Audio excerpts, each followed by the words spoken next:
Surfaces पूरी दुनिया में अवेलेबल है, वो छोटी छोटी जगह को वो टेनिस कोर्ट कन्वर्ट कर देते हैं। तो ये कोई इनिशिएटिव नहीं आपके tennis when we did the schools program, we didn't have tennis courts in the schools. It was just like you and me here, बीच में हमने 2 कुर्सियों के साथ रस्सी बांध दी and batting the ball back. वो जब पहली दफा हुई थी 1873 में। Almost. अब पता लग गया हमें। It gets kids addicted to the sport, and then they would pester their parents, get me a racket, and suddenly it was quite amazing to see. It was quite amazing. And then there was this boy in Lahore who did the job. वैसे अली भाई मतलब ये सारे हम जो एक चीज़ पे मुझे एक चीज़ लग रही है कि कहीं पे कोई कम्युनिकेशन गैप है। लाइक जब क्रिकेट की बात करें ना, वहाँ पे भी आइडेंटिफाइड नहीं है प्लेयर पाथवेज। अब तो खैर बहुत फर्क हो गया, बहुत बेहतरी हो गई है, और ठीक है कि नेशनल क्रिकेट एकेडमी वगैरह आ गई, लेकिन क्रिकेट में भी सेल्फ वो जो मीडिया दिखा रहा होता है और जो आप उसको फॉलो करते हैं, और उसके बाद बच्चे जो इनिशिएटिव पे जाते हैं, क्योंकि वो popular sport with in the confines होती है, तो एक बैट बॉल पकड़ के शुरू करते हैं। टेनिस में भी मुझे ये नहीं समझ आ रही कि जो आपने उसका कोई सोल्यूशन नहीं दिया कि जो हमारी कोर होती है, किसी भी सोसाइटी की कोर होती है, वो मिडिल क्लास होती है, middle tier, which is missing from tennis. तो आप ये आइडेंटिफाई करें ना कि जैसे क्रिकेट कौन खेलता है, पूरी दुनिया, पूरा पाकिस्तान खेल रहा है cricket, so that is the reason we have more space, we have more people, so we have more players. ये देखें, ये इसका तो सिंपल सा जवाब है यार, इसमें तो कोई रॉकेट साइंस वाली जरूरत नहीं है। देखें, आपके टॉप पॉलिटिशियंस जो हैं, ठीक है, उन्होंने स्कूल खोले हैं, तो वो करते हैं केटर मिडिल क्लास को, ठीक है, इन्होंने सोसाइटी को लेके चलना है, हर चीज को लेके चलना है ना, स्पोर्ट्स के ऊपर भी, एजुकेशन के ऊपर, हर चीज के ऊपर इन्होंने तवज्जो देनी है। इन्होंने बिजनेस बनाया हुआ, ये रिटर्न करने के लिए तैयार ही नहीं है, अनलेस और अनटिल मैं आपको कितने नाम दे सकता हूं जो मिडिल क्लास को केटर करते हैं इस तरह के स्कूल्स, लेकिन वो अपनी रिस्पॉन्सिबिलिटी लेने को तैयार ही नहीं है। नहीं तो यहाँ पे फेडरेशन आनी चाहिए ना। नहीं, फेडरेशन देखो, फेडरेशन में कोई तगड़ा बंदा आके इनको कन्विंस करके झंझोड़ के लेके आएगा ना, या इस तरह के जो बंदे हैं जो फेडरेशन को हेड कर रहे हैं, वो कुछ कर सकते हैं? भाई मैं ये स्पोर्ट्स कॉम्प्लेक्स में गया, जस्ट विजिटेड देयर, मैंने कहा यार जाके देखता हूँ, ओलंपिक्स राउंड द कॉर्नर, क्या तैयारी हो रही है, भरे होने चाहिए यार, कुछ भी नहीं था। अच्छा, स्पोर्ट्स कॉम्प्लेक्स में गए थे, वहाँ पे आपको पता है क्या है, स्पोर्ट्स अलग है, कॉम्प्लेक्स अलग है। एक ब्रेक लेते हैं, उसके बाद इसी बात को मजीद जारी रखेंगे। Keep in tuned with PTV sports, will be right back.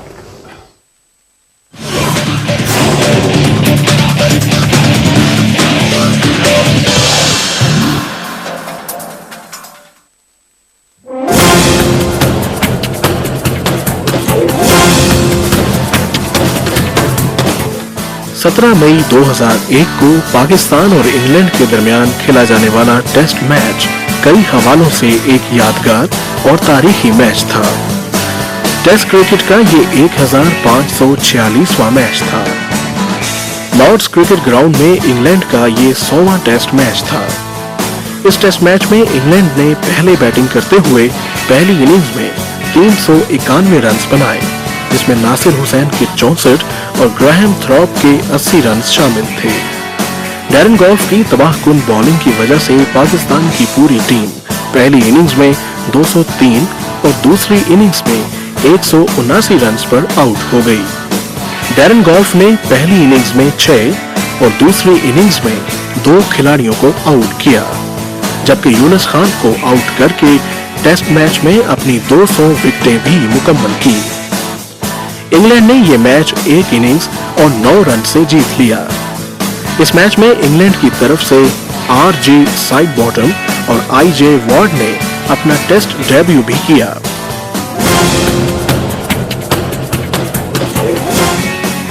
तीन मुख्तलिफ ममालिक की कौमी फुटबॉल टीम में नुमाइंदगी करने वाले लाजलो कोबाला का आज यौम वफात है। वो 10 जून 1927 को हंगरी के शहर बुडापेस्ट में पैदा हुए। फुटबॉल तारीख के वो वाहिद खिलाड़ी हैं जिनको 3 मुल्कों की कौमी फुटबॉल टीम में खेलने का एजाज हासिल है। उन्होंने चेकोस्लोवाकिया, हंगरी और स्पेन की तरफ से इंटरनेशनल मैचों में शिरकत की। चेकोस्लोवाकिया की तरफ से 6 मैचों में 4 गोल किए और स्पेन की तरफ से 19 मैच खेलते हुए 11 गोल स्कोर किए। लाजलो कोबाला ने दुनिया के बेहतरीन क्लबों की भी नुमाइंदगी की और सबसे ज्यादा बार्सिलोना की ने शिरकत की। उन्होंने 256 मैचों में 194 गोल अपने नाम किए। उनको बार्सिलोना क्लब की तारीख का बेहतरीन खिलाड़ी समझा जाता है।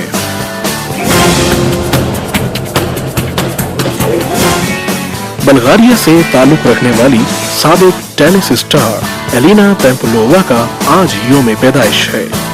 17 मई 1972 को बल्गारिया के शहर सोफिया में पैदा होने वाली इस स्टार ने 16 साल की उम्र में अपने प्रोफेशनल करियर का आगाज किया।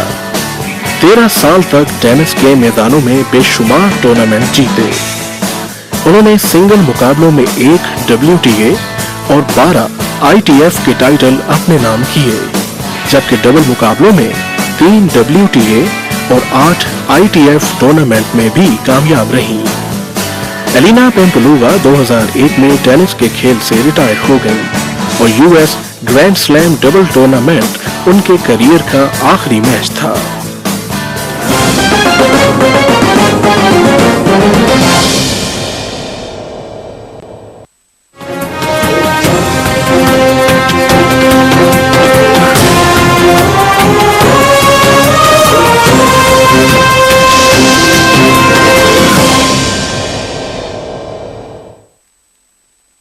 फ्रेंच ओपन 2012 टेनिस के चकमकाते सितारे एक दूसरे पे सबकत ले जाने के लिए लगन लिए जीत की। जीतना है जरूरी। कौन होगा कामयाब, कौन नाकाम? सफे अव्वल के नोवाक जोकोविच क्या फिर राफेल नडाल को रोक सकेंगे? क्या रॉजर फेडरर दोबारा दुनिया पे राज कर सकेंगे? मिलेंगे इन तमाम सवालों के जवाब फ्रेंच ओपन टेनिस के दौरान May 28th to June 10th 2012 exclusively on PTV Sports.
French open 2012 tennis के चकमकाते सितारे एक दूसरे पे सबकत ले जाने के लिए लगन लिए जीत की। जीतना है जरूरी। कौन होगा कामयाब, कौन नाकाम? सफे अव्वल के नोवाक जोकोविच, क्या फिर राफेल नडाल को रोक सकेंगे? क्या रॉजर फेडरर दोबारा दुनिया पे राज कर सकेंगे? मिलेंगे इन तमाम सवालों के जवाब फ्रेंच ओपन टेनिस के दौरान May 28th to June 10th, 2012, exclusively on PTV Sports.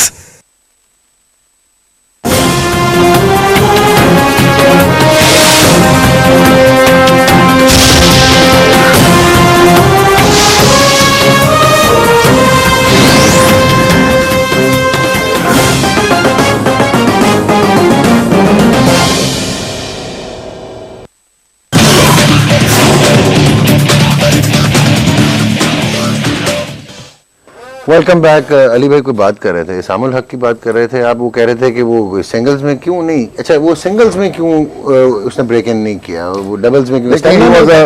I think the first thing is कि उसने अपनी ट्रेनिंग ग्रास्प पे की है, so his strokes were, उसका जो ग्रिप था ईस्टर्न फोरहैंड था, ईस्टर्न बैकहैंड थी, and he did well. He beat Andy Roddick juniors में, टेलर डेंट को हराया उसने, he was a top 10 junior. जब वो जूनियर से प्रो में गया तो ही वॉज एडवाइज कि भाई अब आप प्रोफेशनल हो रहे हो, so you need a bigger forehand with more top spin, तो आप रैकेट को नीचे से पकड़ो और हाथ को घुमाओ ताकि वो जैसे आजकल प्रेवलेंट है कि, but that was not the time to change, it should have been changed when he was 14-15, when he was hitting the ball इससे मैं इस आंसर से ना मैं कुछ डवटेल करना चाह रहा हूँ। एक आपके ख्याल में at what age an aspirant to play tennis should start? I think children should play all sports. Soccer is a good sport, but makes your footwork. सारी game footwork की है tennis. Getting to the ball in the right position. मार तो सभी लेते हैं और ball पे पहुंचना. So play football, play all sorts of sport. 10, 11, 12 साल की उम्र में when you know the boy is hooked, फिर उसको अगर आप 4 साल की उम्र में उसको टेनिस पे डाल दोगे वो 14-15 में कहेगा थैंक यू वेरी मच। अच्छा आप ये सारे आप दोनों बल्कि अली ने भी उसमें जलन किया था, सारे ये कहना चाह रहे हैं कि first let the boy gate hooked, हाँ, यानी कि आप गेम को बाद में सिखाना चाह रहे हैं, पहले आप चाह रहे हैं कि वो ड्रॉ इन हो उस गेम की तरह, मतलब what is the philosophy step I feel, but I still think कि if you gonna make somebody a pro, I think maybe 11-12 is too late. Excuse me, come again. या because आप देखें जो हमसे बेहतर है आप उनसे सीखेंगे ना, ठीक है, आप पूरे वेस्ट को देखें, सारों को, या इवन फार ईस्ट में देख लें। अब गेम ये हो गई है कि जी आपने टेंस के लिए आपने देखा होगा ITF ने अलग चीज निकाल दी है कि red green yellow balls, slightly bigger softer balls, छोटे रैकेट ताकि बच्चे की एल्बो पे प्रेशर ना पड़े, स्मॉलर कोर्ट्स, वो जैसे टेबल टेनिस टाइप में नेट्स होते हैं, गेट देम इंटरेस्टेड, उन पे इतना बोझ भी ना पड़े, हैंड आई कोऑर्डिनेशन उनकी आप करवाओ। बाय द टाइम इज 10-11 आपको पता चल जाएगा कि is he athletic enough, is he talented enough, इसकी हैंड आई कोऑर्डिनेशन है या नहीं है। Talent shifting. No, but what they recommend that he should play tennis. We can start playing at 3 or 4. Some of them start at 4, 5, But 6. play all sports. Play all sports. Ali Nasir started playing when he was 8 and he left when he was 7. 17. I saw that movie where the guy goes. Now, Ali, coming to you, मैं अभी थोड़ा सा deviate करना चाह रहा था कि अभी ये जो फ्रेंच ओपन है बड़े पैसे से खर्च के लेके आ रहे हैं हम यार, तो आप मुझे ये बताएं कि हाउ डू यू सी इस वक्त क्या करंट कौन है जो कि who should be just outright winner? Aamir का तो फेवरेट है, राफेल नडाल का कह रहे हैं कि काफी देर से जीत I'm रहा a है। die-hard Federer fan. I will. अच्छा वो वैसे ऊपर तो आ गए मतलब रेटिंग में तो I think I don't know. I think आप लोग Number 2. I would like to Sentimentally, I will agree with you. I would like to ask you how many playing years does Federer have left in him? I mean लगता है कि वो As He can play 4 more years. 4 more years. And I think he can stay top 10 for 8. उसकी game इतनी effortless है, उसकी movement इतनी effortless है।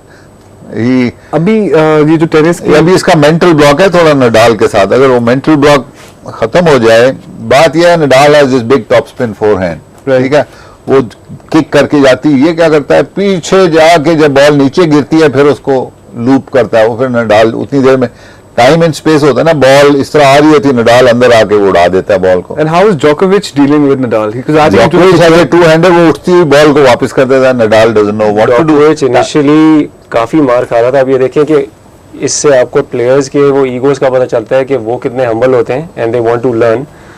Nadal was number 2 in the world, very close with Federer. उसने अपनी गेम को थोड़ा अल्टर किया, सर्व थोड़ी ज्यादा इफेक्टिव की, थोड़ा नेट पे आने लगा टू काउंटर फेडरर. ये दोनों आगे हो गए, डियोकोविच जरा पीछे हो गया. देन डियोकोविच worked hard, changed his diet, did a little different. उसने फिटनेस की अपनी काफी डिफरेंट, उसने अपनी फिटनेस रेजिमेंट कर ली, गेम चेंज किया. और स्पेसिफिकली नडाल के लिए उसने एक शॉट डेवलप किया कि उसको शॉर्ट क्रॉस कोर्ट बाहर निकाल के जो बिल्कुल इनफेक्टिव कर देता है कि he has to reach for the ball और अंदर आके फिनिश कर देना बॉल. मतलब he is number 3 in the world and is, you know, he's being inventive. Asim, is it his biggest change, Federer जब ये डेविस कप जीता ना सर्बिया, उसके बाद he improved his serve out of sight. पहले इसकी सर्व बड़ी डिफेक्टिव थी, सेकंड सर्व बड़ी कमजोर. You are only as good as your second serve. अगर आपकी सेकंड सर्व अच्छी है, like Sampras, you can play with anybody. Federer. मुझे इसका बताएं, you know, talking about second serve जो है, Thomas Berdych जो है, Czech Republic, I think he's very talented. और Very talented. जितने भी आप नाम ले रहे हैं, if he improves on one or two things, ये बताएंगे कौन सी? ATP number 7. I think He's improve here, that's it. He's a big talent. He's a big talent. it's so easy on the eyes. वो Federer को man handle कर लेता है. You know, He's beaten Federer more times than he's lost in the last few years. it's like 11-4 to Federer, but lately he last 2-3 साल में उसको हमेशा उसको फंसा रहा होता है, या जीतता है या फंसा रहा होता है. लेकिन फेडरर का मैं सिर्फ ये बोलूं, आप सारों को देखें, आप डियोकोविच को देखें, नडाल को देखें, they getting injured all the time. आप फेडरर को देखें, his movement, poetry in motion. That's right, absolutely. मैं अपने स्टूडेंट्स को भी, हमें कोचिंग कर रहा हूँ, उनको बोलता हूँ कि आप यूट्यूब लगाएं, आप उसकी अपर बॉडी ना देखें, सिर्फ टांगे. बंदा सोच ही नहीं सकता कि फेडरर की फुट मूवमेंट की कोई बात करेगा. आपसे आपने कहना Ballet dancer लगाएं, बिल्कुल लगाएं और आप दिखाएं, लगाएं और आपको मिलेगा फेडरर को दिखाएं पोएट्री इन मोशन जी, unbelievable, Like a ballet dancer. Effortless. It's like a ballet dancer. जब आप डिबेट कहीं और ले गए, आप मुझे पहले बताएं कि टेनिस की हिस्ट्री तो 100-150 साल पुरानी है, बट प्लेयर्स जब आप गिनना शुरू करते हैं तो रॉड लेवर के बाद ही नाम आते हैं, जिनमें फिर जॉन मैकेनरो भी आए, फिर Bjorn Borg, and then obviously Andre Agassi was, मैं तो उसको फीटिश कहता हूँ टेनिस की, कि Andre Agassi achieved a lot. So अब आप फेडरर की बात करें, ऑल टाइम पिक करना होगा अगर आपने सारे ग्रैंड स्लैम्स को देखते हुए, following tennis, That's a very tough very one. Tough one, all time जो आप कहेंगे यार इनक्रेडिबल. जिम कुरर भी था बीच में, the 4 years in the last middle of the last decade, nobody has ever dominated tennis like Federer did. Absolutely. Agreed. Absolutely. सारे Federer fans हैं. This is so अच्छा मुझे beautiful बताइए, to who watch changed him. the concept of modern tennis? John McEnroe को कुछ तो दे रहे, racket फेंकना, रैकेट तोड़ना. नहीं, पहले you know, Alisab, I'd like to add to this thing.